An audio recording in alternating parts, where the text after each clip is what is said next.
안녕하십니까. 2022년 7월 3일 최병무 팩트 시작하겠습니다. 자, 이준석 국민의힘 대표 문제를 둘러싸고 정말 논란이 계속되고 있습니다.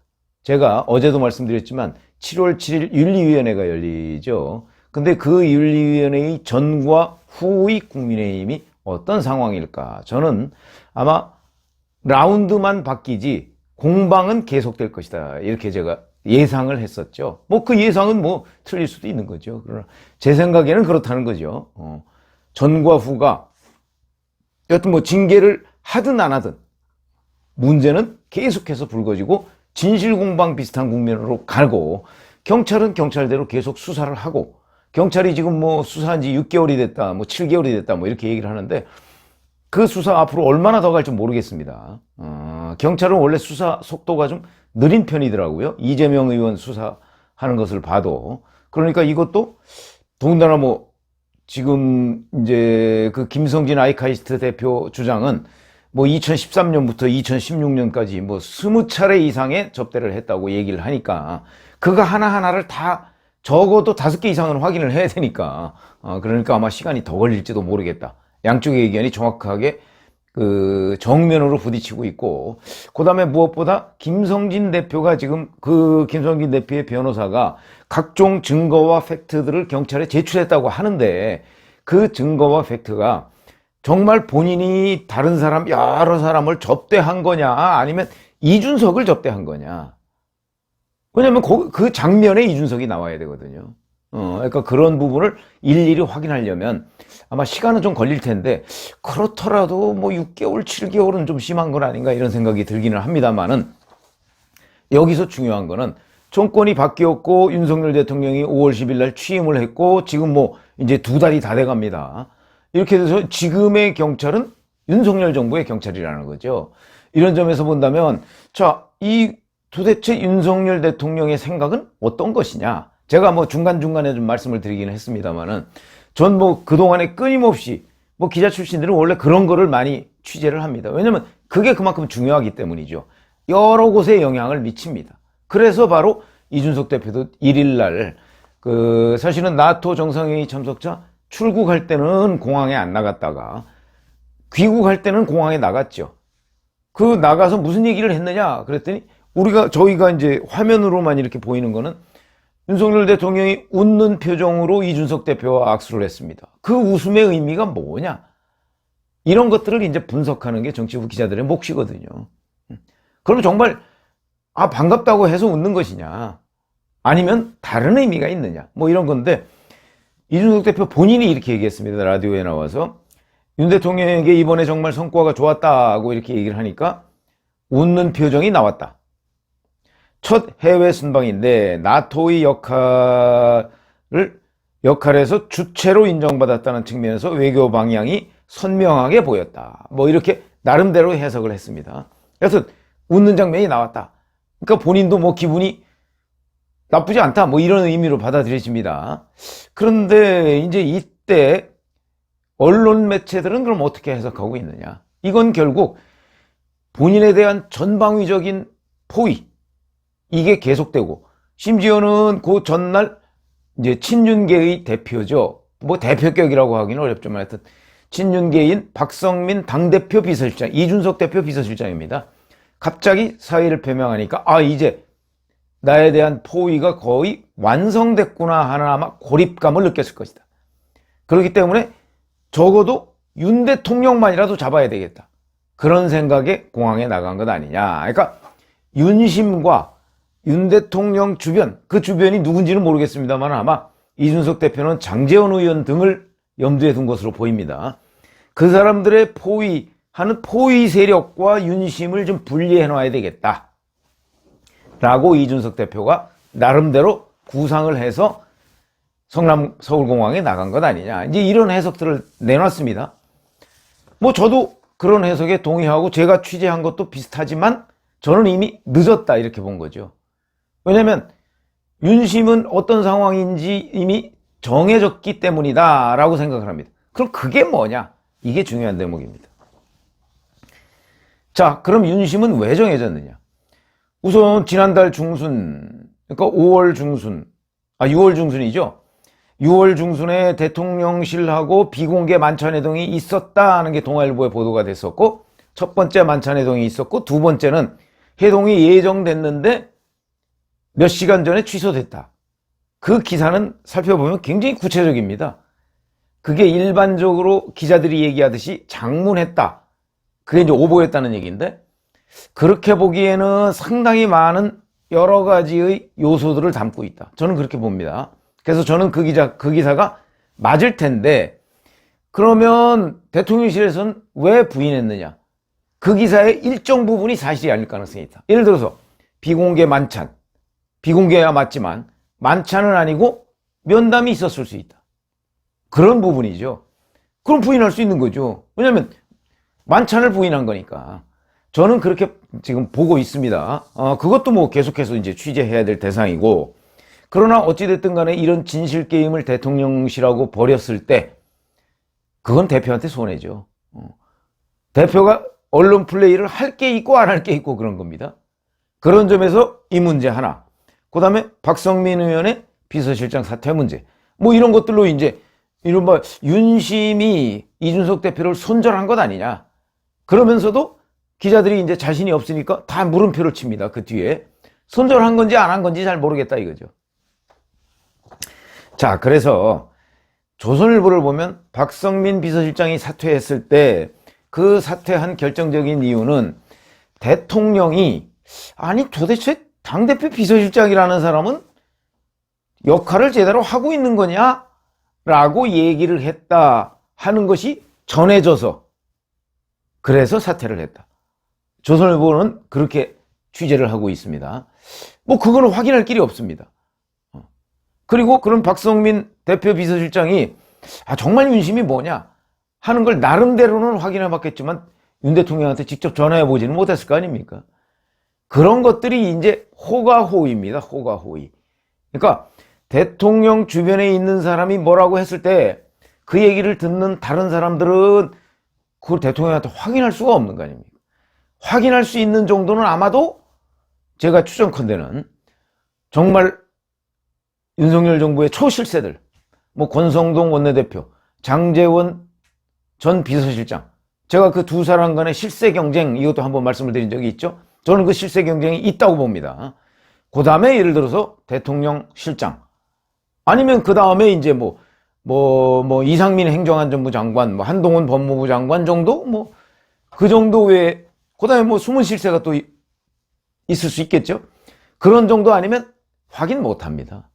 대통령님 이렇게 얘기하셨다는데 사실인가요? 확인 못 합니다. 그래서 바로 호가호위가 권력의 주변에서는 늘 발생한다.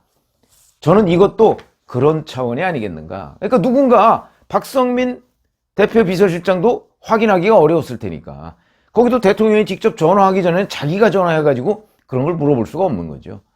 그게 권력의 생리입니다. 그러면 누군가한테 확인했을 텐데 그게 누구일까? 결국은 친윤 핵심 아니겠습니까? 그 사람한테 형님이라고 했든지 뭐 어떤지 그렇게 확인을 했을 가능성이 있는데 그 사람이 친 이준석이냐 반 이준석이냐에 따라서 답변은 달라졌을 것이다. 저는 그렇게 봅니다. 근데 믿을만 하니까 박성민 대표 비서실장이 그러면 윤심이 여기에 있나? 그러고 또 하나는 바로 여러 친윤들에 의해서 왜 아직도 이준석 대표를 돕고 있느냐 하는 압박을 받으니까 괴롭다는 사실을 토로했다는 거 아닙니까? 여기저기에. 그리고 이제는 자기의 역할이 없다. 왜냐하면 자기 나름대로 봤을 때 윤석열 대통령의 의중, 이게 어디에 있는지 잘 모르겠다라고 하면 그냥 그 자리에 있을 가능성이 있죠. 그러나 아닌 것 같은데 적어도 윤석열 대통령은 이준석 대표를 구하려는 생각은 없다 하는 거를 저는 확인했기 때문에 아마 박성민 대표 비서실장이 사퇴하지 않았을까 이렇게 봅니다. 그거는 뭐 계속 미지수로 남겠죠.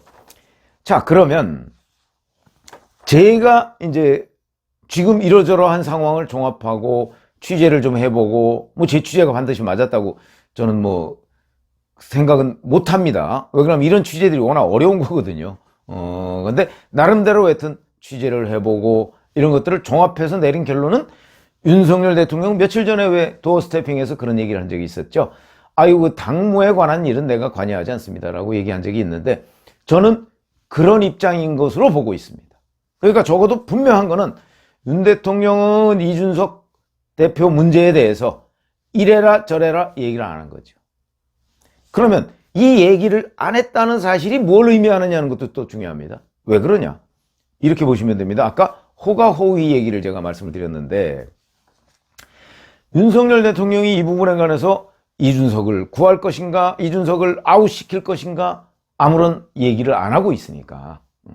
그러니까 윤석열 대통령 주변에 있는 사람들이 이제 이게 대통령의 뜻이다 라고 해서 주변에 전파를 합니다. 그랬을 때 아까 제가 말씀드렸듯이 그 사람들, 그 전파를 받은 사람들은 대통령한테 확인할 수가 없지 않습니까? 확인해도 대통령은 얘기를 안 할 가능성이 높고 그렇기 때문에 그게 대통령의 뜻이려니 라고 판단을 할 가능성이 높은 거죠. 이게 권력의 생리가 그렇습니다. 과거에 노태우 대통령이 결재를 할 때 문서가 올라오면 좀 애매하면 신중 검토 이렇게 해서 내려보냅니다. 그러면 이 보고서를 올려서 그걸 추진하려고 하는 사람은 신중하게 검토해서 추진하라는 뜻이다 라고 받아들이고요. 그렇지 않은 사람은 신중에다가 무게중심을 두어서 하지 말라는 얘기구나. 그래서 안 합니다. 그 두 가지 중에 어떤 게 맞냐? 근데 검토해서 하는 사람, 안 하는 사람, 노태우 대통령은 거기에 대해서 또 가타부타 얘기를 안 합니다. 이러다 보니까 호가호의가 성행을 하는 거죠. 대통령한테 결재는 받았다는데 한 사람은 결재 받고 나와서 일을 추진하고 한 사람은 결재 받고 나와서 일을 포기하고 그럼 대통령의 뜻은 어디에 있느냐? 그게 바로 권력자, 그래서 권력자와 가까운 사람이 중요한 이유가 거기 있습니다. 가장 최근에 뜻을 받아온 사람이거든요. 근데 그 뜻은 실제 대통령 뜻은 이럴까 저럴까 거기에 있는데 그걸 가지고 전파하는 사람이 윤색을 해서 전파하는 경우가 많습니다. 이게 바로 권력자의 주변 생리가 그렇다. 그러면 이번 경우에도 분명한 거는 윤 대통령은 이준석 대표 문제에 대해서 이거다 언급을 안 했는데 근데 주변 사람 중에서 일부가 윤 대통령의 뜻은 여기에 있다 라고 판단을 하고 지금 밀어붙이고 있는 것이 아닌가 저는 그렇게 봅니다. 그러니까 윤심은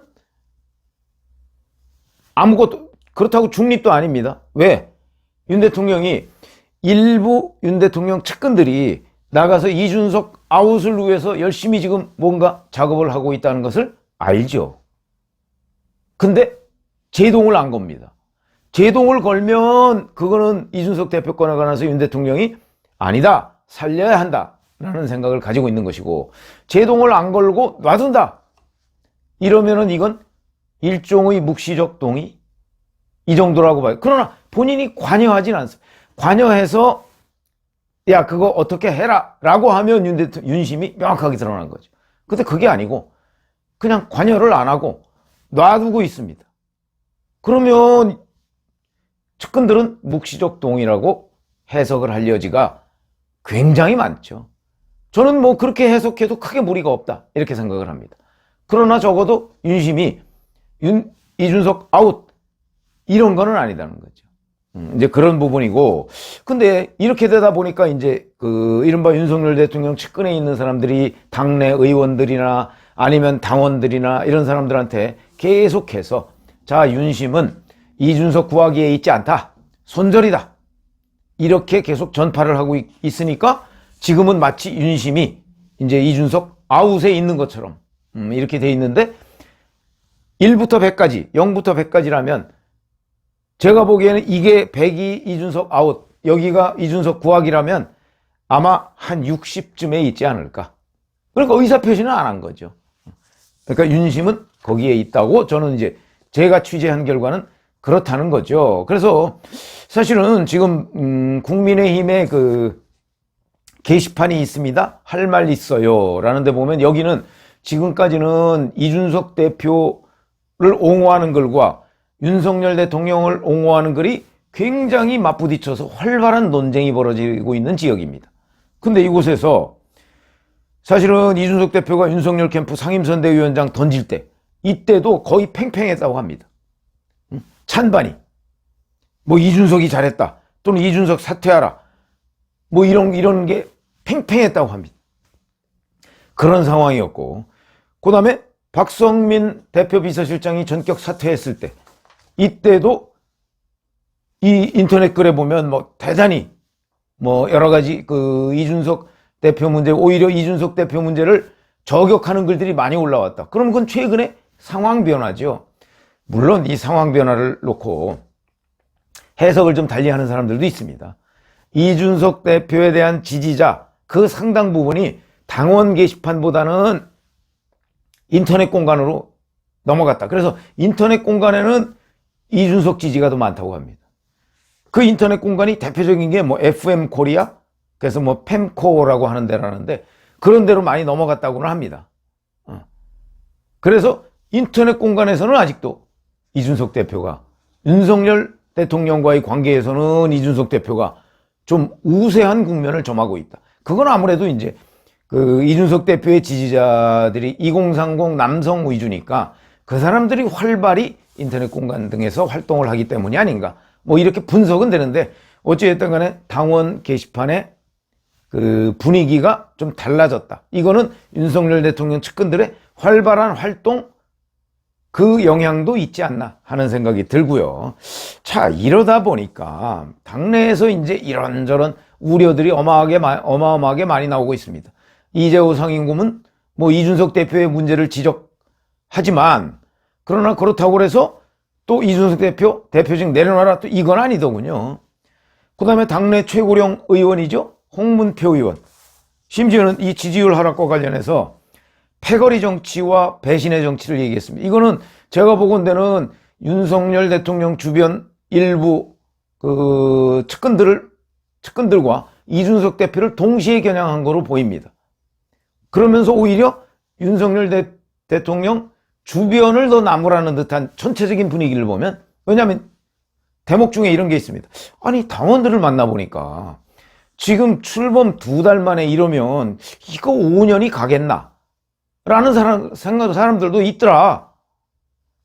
이런 얘기는 국민의힘 소속 최고령 의원입니다.